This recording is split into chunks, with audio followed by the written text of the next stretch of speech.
Hey, good evening. I am excited to have you join me this Thursday evening. I was looking forward to sharing with you last night, but due to some technical difficulties, we weren't able to make it happen. But I wanted to talk with you. There are so many important and significant, relevant things going on in our communities, but most of all are in our society and in our country. I really want to talk tonight about what I've called a special hot topic or during the summertime, and I think it's going to be a hot topic going forward. I appreciate you joining me this evening, this Thursday evening, for a special hot topic conversation. Please, right now, reach out to some of your friends, your neighbors, fellow saints, believers who are your friends of all races, complexions, and persuasions.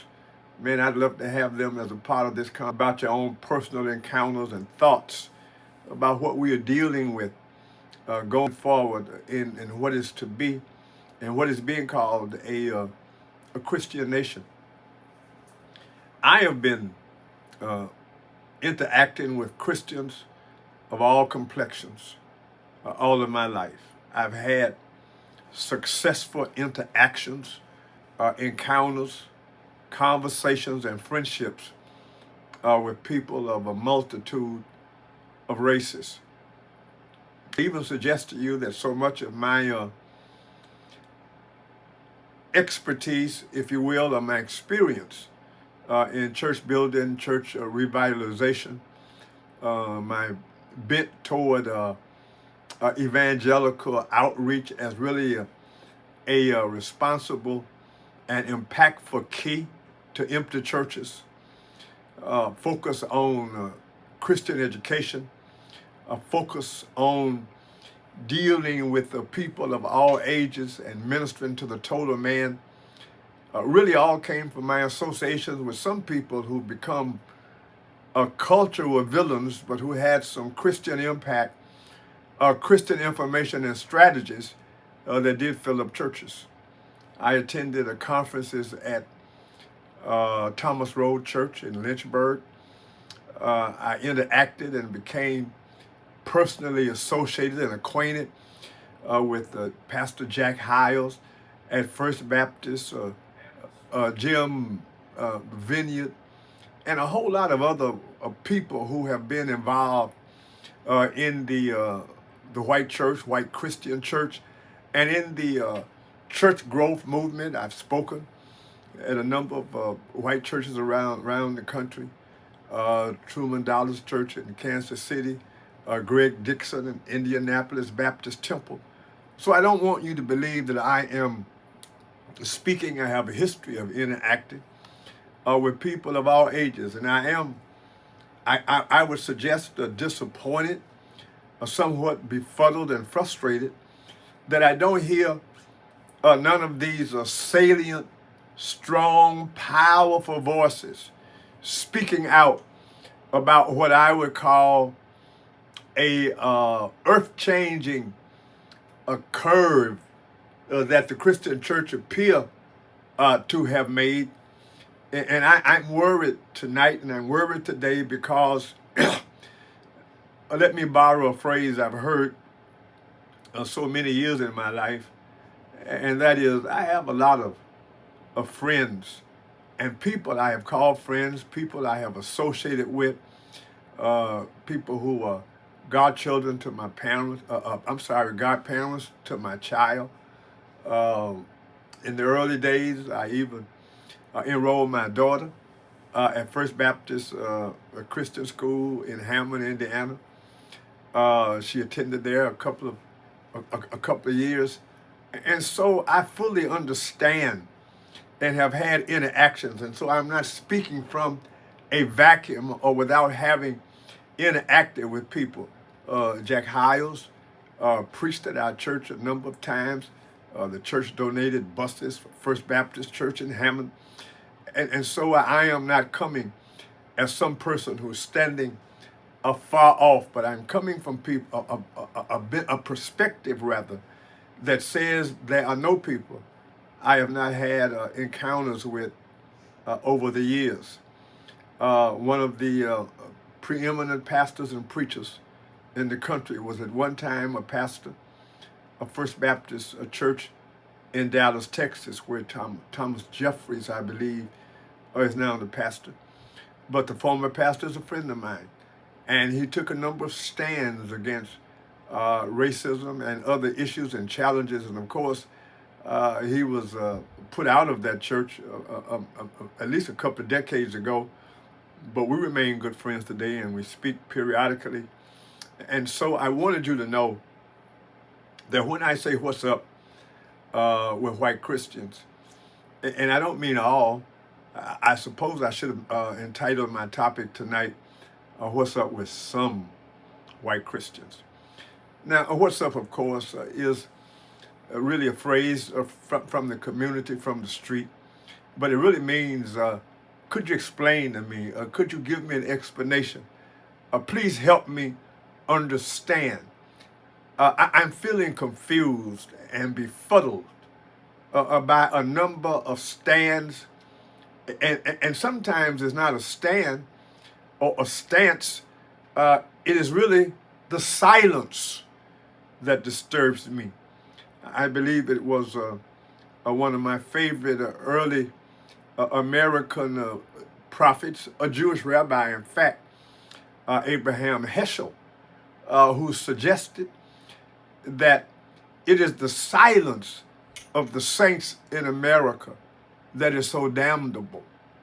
It is the silence of people who say they are the people of God that is more frightening than the torrent of vile words being spoken by hateful, unkind people.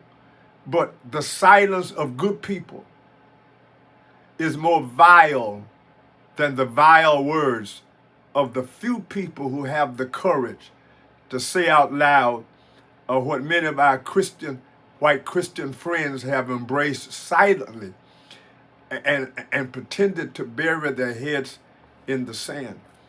And so tonight I really wanted you and I to talk about this, and I hope you'll raise these questions, and some of my own concerns will become your concerns with some of your friends across on the other side of the congregation who operate and worship in different facilities, but who swear when we have encounters that we are all the children of God, we are all believers, and we are all Christ's kids.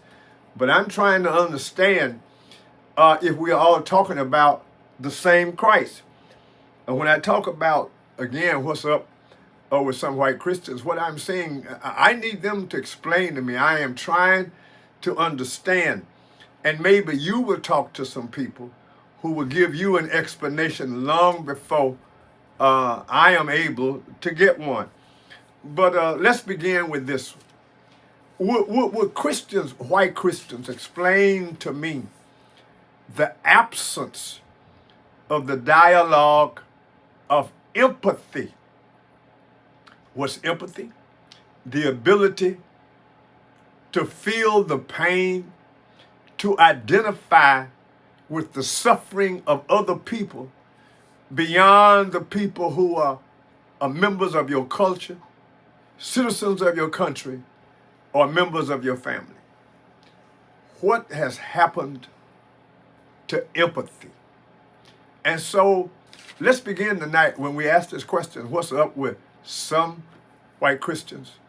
I am trying to figure out, in fact, what actually happened to empathy. Where did it go? And when did empathy become a sin?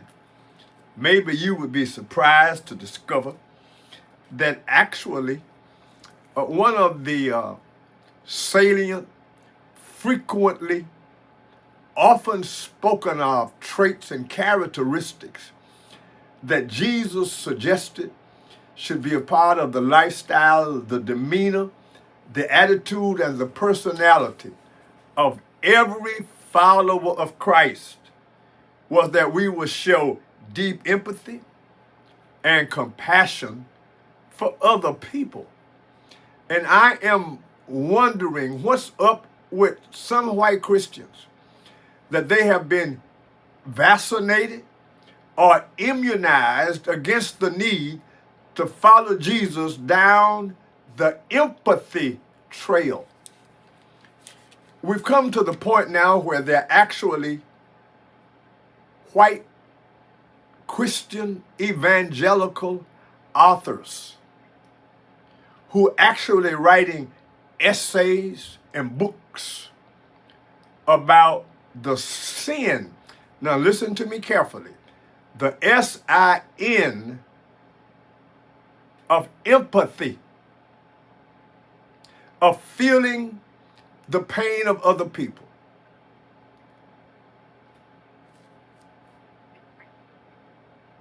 I want you to let that sink in. There are actually people. One is a pastor, a seminary, a Baptist, a Southern Baptist seminary teacher. His first essay was entitled The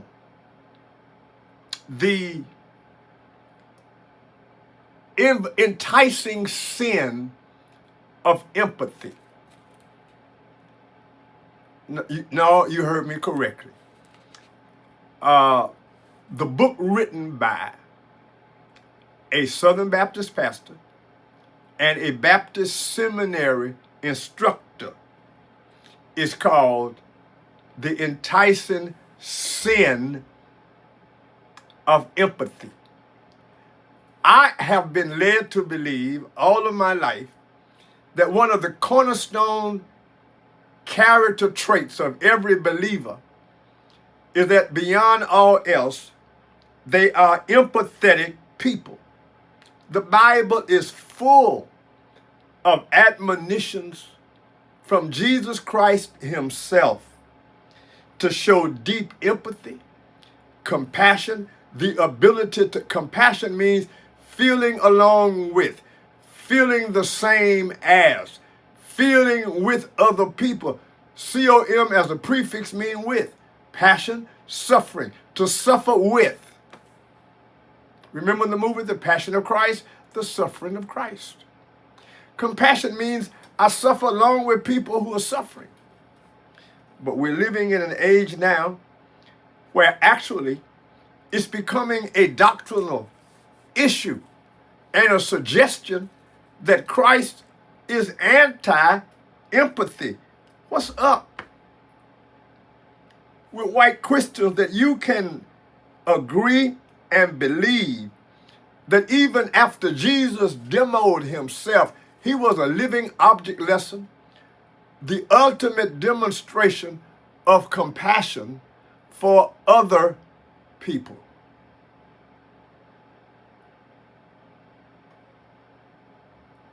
I see your mouth agape. I see you waiting for me to explain it as if you don't know. I know you've read John chapter 3, verse 16. For God so loved himself that he gave his son. Nope. For God so loved the world that he gave his only son, that whosoever believeth in him should not perish, but have everlasting life. That's the most radical act of empathy that has ever been demonstrated on planet Earth. When somebody would die for other people, die in their place, die in their stead, because he felt the pain and he felt the destitution of their future. And so he decided that he would die in our place.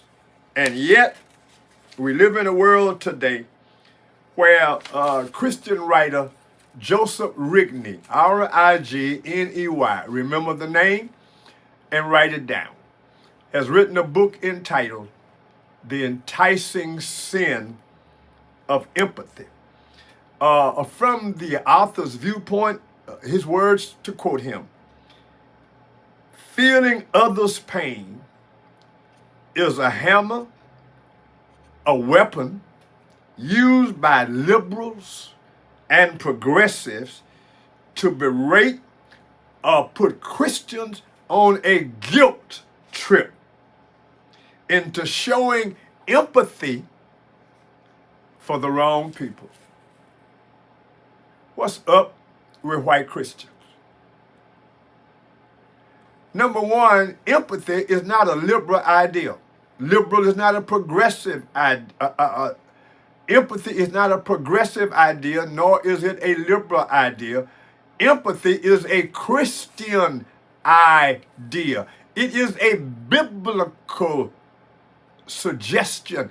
It is straight from the mouth of Christ himself. In your Bible, Joe Rigney, the author, the Baptist seminary teacher, the former Baptist church pastor, who says that liberals and progressives, political people, came up with the idea of empathy. That is this man's suggestion. But it's not only his suggestion, there are millions of white Christians who are buying into his suggestions to become completely numb and insensitive to the millions of people in our own country who are having it very difficult in life. And I just had to ask tonight, what's up? With the faith of many people who say they are followers of Christ, but because of their cultural connections, they have abandoned the admonition of Jesus himself to love people of all kinds, to be kind to strangers. And he tells us to do the best we can, the most we can, for people we do not even know. It is so critical and so important that you understand that there are Christian people, Christian authors, a seminary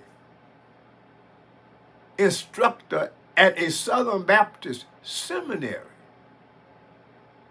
is teaching that political people on the left came up with empathy as a cudgel, a weapon to beat down and to make real Christians go on a guilt trip and make them feel empathy for the wrong people. Who are? I need to know. Please, white Christian, write me. Tell somebody you know, who is the wrong person to feel sorry for? Of course, there's some people say, well, I'm not going to set myself afire so somebody else can stay warm. Well, no, that's a sacrifice. That's not empathy. That's giving your life. That's what Jesus Christ did. He never asked us to give our life for somebody else, but many have, and in many states, you have a right to defend the life of somebody who's with you. And you may die sometimes trying to defend someone else.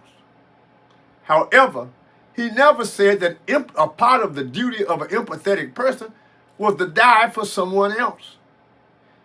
He said we ought to love our enemies and love our neighbors as ourselves. He even said we should love people we've never seen before.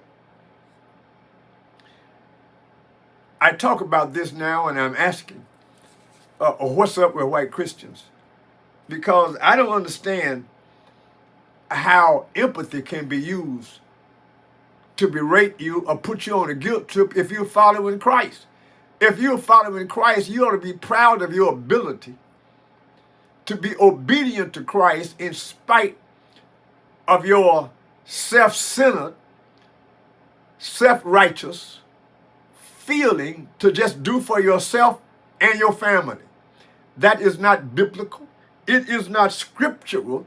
The Bible says we are to love people of all kinds, not just people in our country. Let me read a few scriptures to you. Have you got a Bible? Genesis 1:27 says this. So God created white men in his own image. Nope. It says, so God created man in his own image. So why white Christians? Is it okay to mistreat any man who does not look like you? Why is it okay to feel it's all right to exclude people who don't look like you, yet they are men? They are human beings created by God himself. But you've decided on a value system that you've created that has no basis in right, no basis in morality, no basis in righteousness. That if a person is not your complexion, they're not fit to rule. You even believe that if a person is not your complexion and they're in office in this country, then God is not going to favor this country because he made it for white people and white people should run it. I need to know what's up with white people. That's your thought. That's how you feel.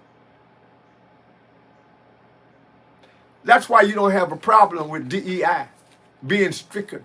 Diversity, equity, and inclusion are bad words. Exclusion is a good word for white Christians now.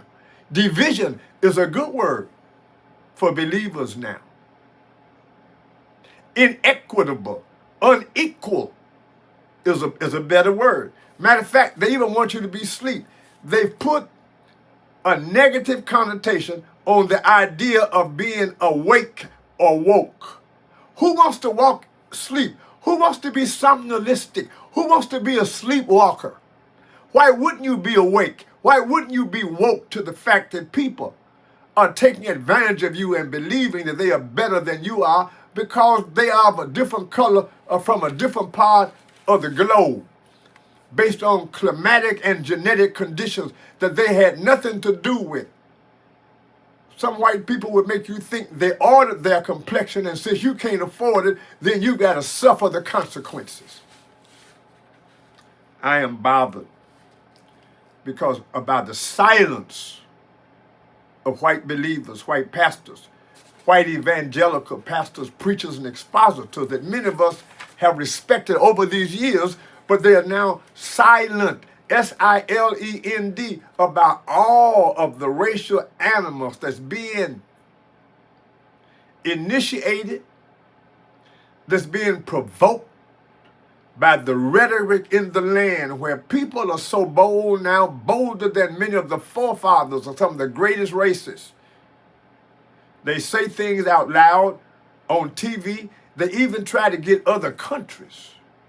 This country, this nation, has written to other countries they do business with, warning them, if you have DEI policies in your sovereign nation, we're not going to do business with you unless you do away with policies that make other people equal with the people who are in power.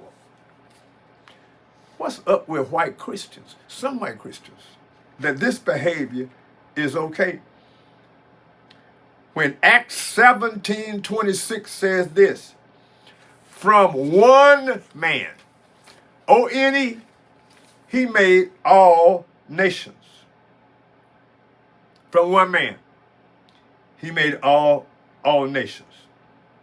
In other words, that said there are no superior people. If all nations came from one progenitor, we all have the chromosomes and the genetic contribution of that one man in our genes.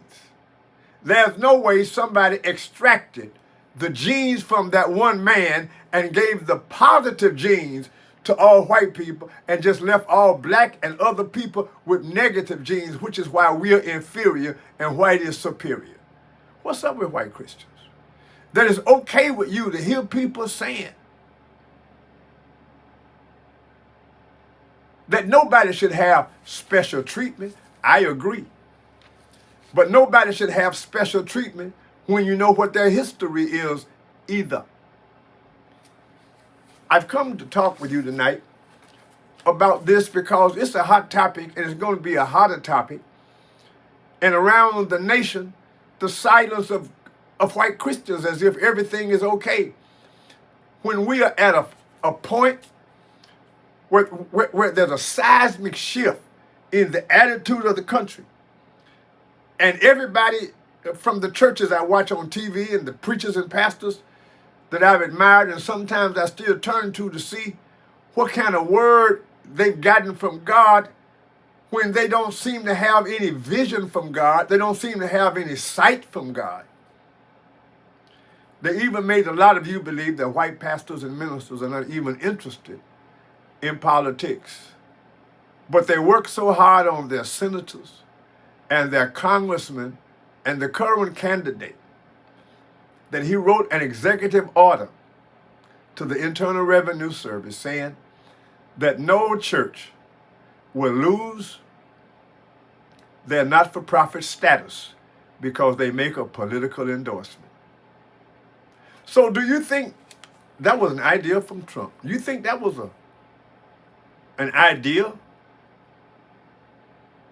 from politicians? Nope. It wasn't a bill, it was an executive order.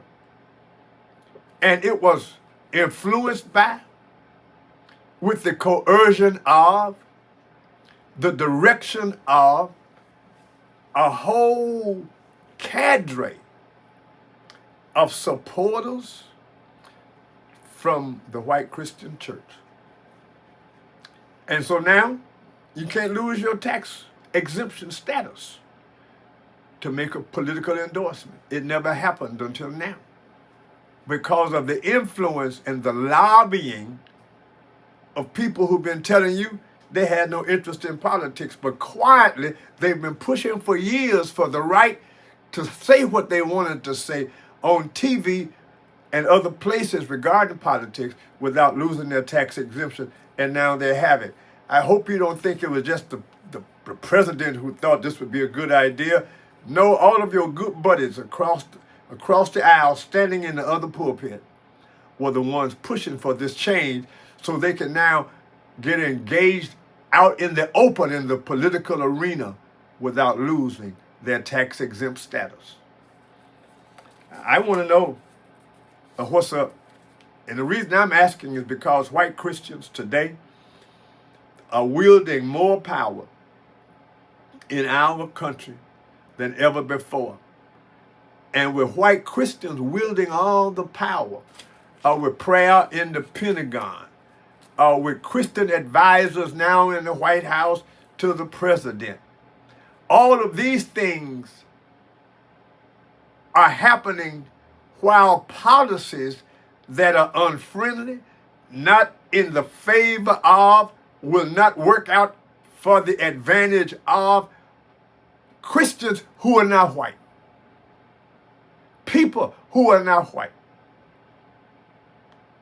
I need to know what's up with white Christians. I am not able to understand how now so much of what they wanted has crept into the dialogue. Do you know even Elon Musk, who has never been known for a Christian, was on Joe Rogan's program in February, and his statement was the weakness of America was its empathy. And I want you to also know, females, that the white Christian right believes that the most empathetic individuals in our country are women, and that they are the victims of the enticing sin of empathy, which is why this regime is removing women from the military positions and all of those positions, because they are believing that all women have been victimized by this enticing sin of empathy, and that feeling sorry for other people will be the death of our country, that we've got to look out for our very own. That's where we are. I am specifically interested and concerned about where we will go and what we will do. I read recently where, in the essay I mentioned to you earlier, he said the enticing sin, Joe Rigney, the former Southern Baptist pastor and the former instructor at a Southern Baptist seminary, he said that Satan manipulates people through cultural pressure to feel others' pain and suffering. When has Satan been interested in you feeling for other people? And this has come from the mouth of a man who calls himself the man of God. The same man once pastored a church in Minneapolis, Minnesota. He told one of his black congregants or members it would not be a sin for me to own you or your family today. It's not a sin to own people, was his position. He believed that empathy is what has divided the nations. He believed that empathy is what is troubling our world at this point. I am here to suggest to you, number one, the whole idea that empathy is a sin and that marginalized people are being attacked is really a kind of a backlash from the rich and the powerful who are mad and upset because people with nothing are questioning the people who are in power. And so they said, if you're going to march and protest what you got, I'm going to take more away from you. And that's what President 45 is doing his best to do. What's up with white Christians? I'm wondering, how did you refuse to give Bill Clinton a forgiveness for a sin when he asked for it, and you're willing to ignore all the sins of a man who said he don't want your forgiveness and never even need it from God, and then you go to church and say all have sinned? What's up with white Christians if it's okay for you to follow and give your allegiance to somebody who says, I've never had anything in my life that I need to ask God for forgiveness for? That's dangerous rhetoric. Where are we at this moment when we are being led by people who are not even godly, and the godly are acting ungodly because it's in the interest of their complexion and in the interest of those who want to continue to be dominant in the country, but not in the interest of their trip to be with Jesus Christ?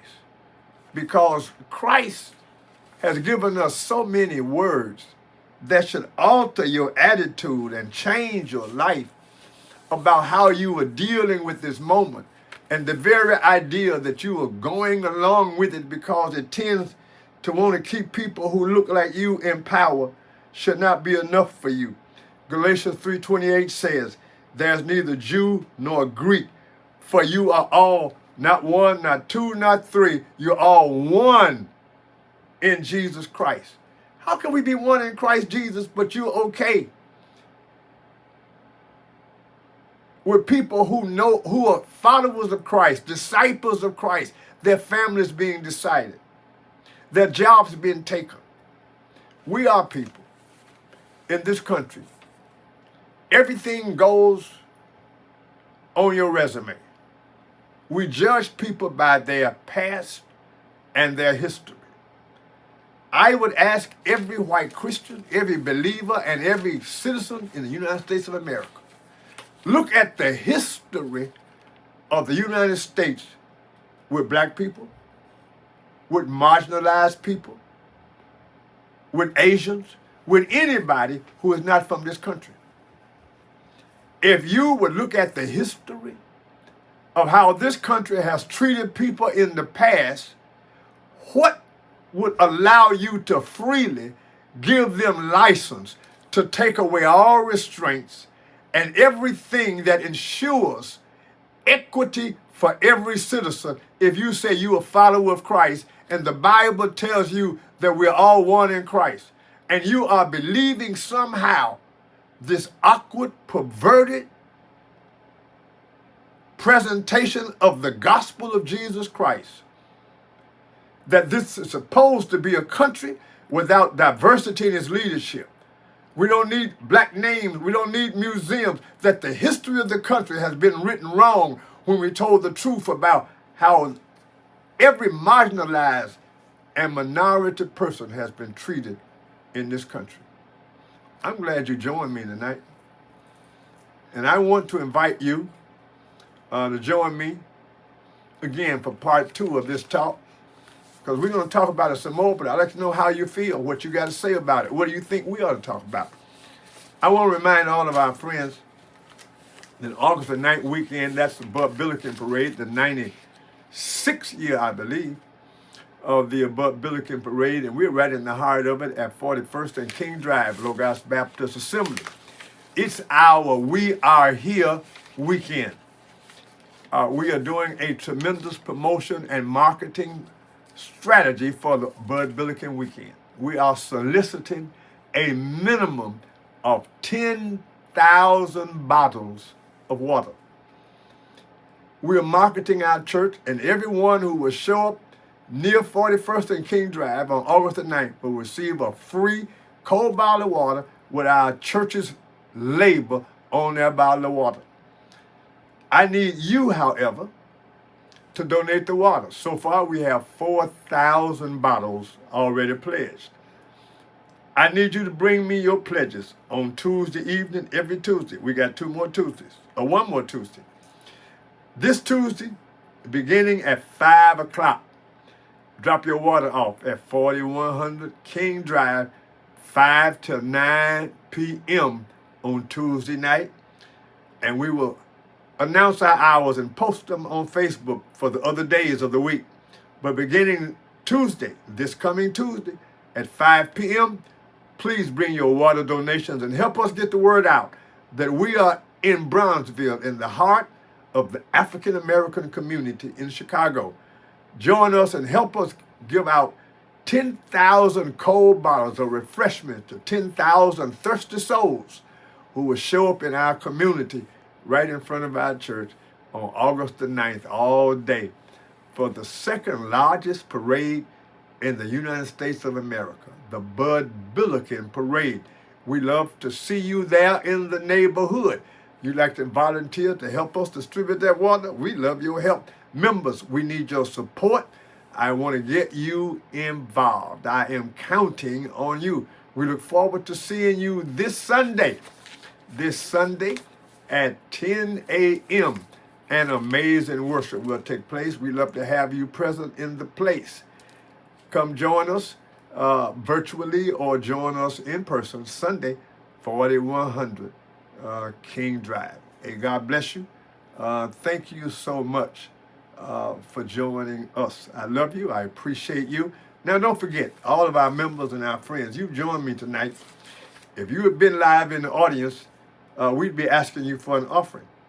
And I don't think it's unfair to ask you to support our ministry tonight. Right now, I need you to use your Cash App, LBA Shy, CHII, LBA CHII. Okay? Use your Givelify app, Givelify. Download the app if you don't have it. Do the search for Logos Baptist Assembly, Chicago, and make your contribution. We need your contribution. If you're on our Facebook page, click on the tithe.ly link and make your contribution right now. But all of members, all of LBA members, we need you to make a support contribution tonight. Tuesday night was never free. Wednesday night was never free. Anytime we have a service, we give. And the very idea that you're home making notes and talking about my pastor's on, and you don't plan to give a thing like we decided, no, our church needs your gift right now. So get busy. And I need you to make a gift tonight. Many of you were not there Sunday because you found out I wasn't going to be there, and we need your tithe and your offering. You know I love you. Hey, now fussing, just reminding you, love you, friends and supporters. See you Sunday morning. Thank you for joining me on this special summer hot topic night, and we'll do it again next